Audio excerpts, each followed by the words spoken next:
Gaanong kadalas mong nakakasama ang iyong mga magulang? Ang naaalala ko po ay si tita po yung kumuha neto kasi mahilig po siyang mag-capture ng moments.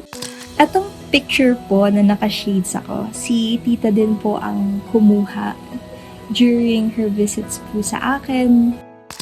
Ito po yung nagregalo po sa akin si Papa ng Barbie. Sa pagtatapos ni Nicole sa kolehiyo, ang makasama sa entablado ang mga magulang, graduation gift na raw para sa kanya. Ang mga magulang niya kasi, 2 dekada nang hiwalay. Kaya gano'n na lang ang iyak niya sa gitna ng kanilang picture taking.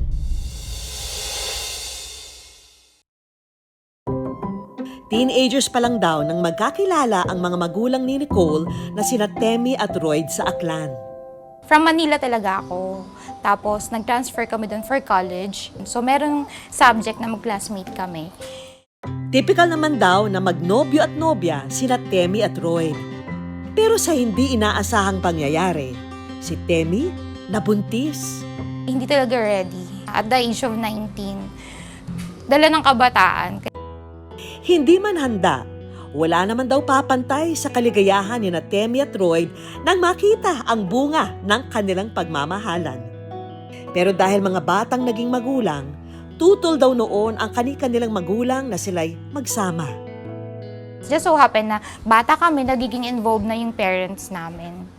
Para mabuhay silang mag-ina sa Maynila, kinailangang magtrabaho ni Temi bilang medical secretary. Dahil sa trabaho, napilitan siyang iwan ang anak sa mga magulang sa Aklan. Samantala, hindi rin daw madalas makasama ni Royd ang anak noon sa Aklan. Bali, yung bata pa siya, binibisita namin siya kay lola niya doon sa Altabas. Kasi si Nicole doon lumaki sa Altabas. Medyo malayo, mga 1 hour something yung biyahe. Kahit malayo sa mga magulang, lumaki naman daw ng maayos at mapagmahal si Nicole sa piling ng kanyang lolo't lola. Pili ko yung mga naging sacrifice niya po sa akin is yung oras na tinake niya para palakihin po ako and yung efforts po na binigay niya po sa akin. Lumaki man sa broken family, ni minsan hindi raw nagkimkim ng galit si Nicole sa mga magulang.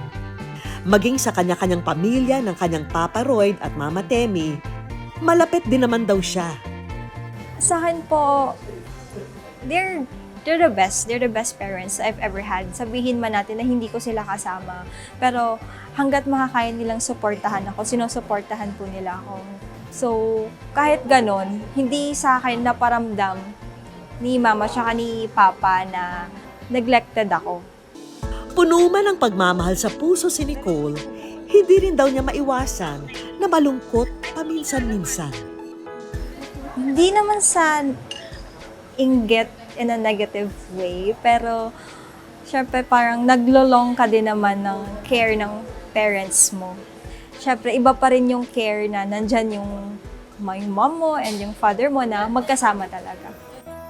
Kaya sa kanyang graduation, ang tanging hiling daw ni Nicole, makasama ang kanyang parehong mga magulang.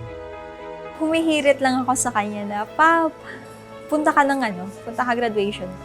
Gaganon lang. Tapos sasabihin niya lang yan sa akin na parang, Nick, wala kasi magbabantay sa lolo mo eh. Or kung hindi naman, mahal kasi yung ticket. Sabihin ko lang, okay po, Papa, sige po. Sila tita na lang. Gano'n na lang po ako. At sa araw nga ng graduation ni Nicole, present ang kanyang ina, lola at mga tita. Hindi na raw niya inasahan ang pagdalo ng ama. Pero laking gulat niya na dumating ang ama. Sobrang saya ko po na nandun siya. Ito na rin daw ang naging daan para sina Temi at Royd muling magkausap. Peace bomb, gano'n. Kamustahan, gano'n. Ikaw na yung umakit sa stage, sabi kong gano'n, para magsabit ng medal kay Nicole. In communication as of April 11, 2026. Buyok Nicole Feliz Bellarmino. Best in research. Grabe po yung joy na naramdaman ko. Andun silang dalawa. Parang enough na nga po sa akin yun. At ang tanging hiling na makumpleto ang pamilya, dream come true, sealed with a family picture. Napaiyak ako sa stage. Hindi na ako nahiya nung mga time na yun kasi sobra yung joy na feel ko. Na parang okay na. Eto na yung parang inantay ko for almost 20 years. O teka, hindi pa tapos ang graduation present ni Cole, ha? Ay, Nick, alam mo naman na matagal din tayo hindi nagkasama. College lang, nagkasama tayo ng college ka. Alam ko maraming moments sa buhay mo na hindi mo ako kasama, hinayak ng mama. Marami akong na-miss out ng mga events sa school. Pero alam mo naman, yung pinakahihintay kong moment is yung college. Yung makaakyat sa stage. Proud na proud ako sa'yo. Honey, congratulations! Hindi mo lang alam kung gaano kami kasaya. At we are so proud of you na nakapagtapos ka ng pag-aaral. Kahit broken tayo. Mag-focus ka lang sa goals mo, sa trabaho mo. Lagi mo tandaan, mahal na mahal ka namin. Mag-iingat ka palagi. I love you. Anak. Ay, thank you po. Ito rin ang munting graduation gift ng Good News. Naging proud po kayo sa akin, sa mga na-achieve ko. And hindi lang naman po para sa akin yun, of course. Para din po sa kanila. Sabi nga nila, the most valuable thing in the world ay ang oras. Kaya ating ilaan ang panahon para sa pamilya at iparamdam kung gaano natin sila kamahal.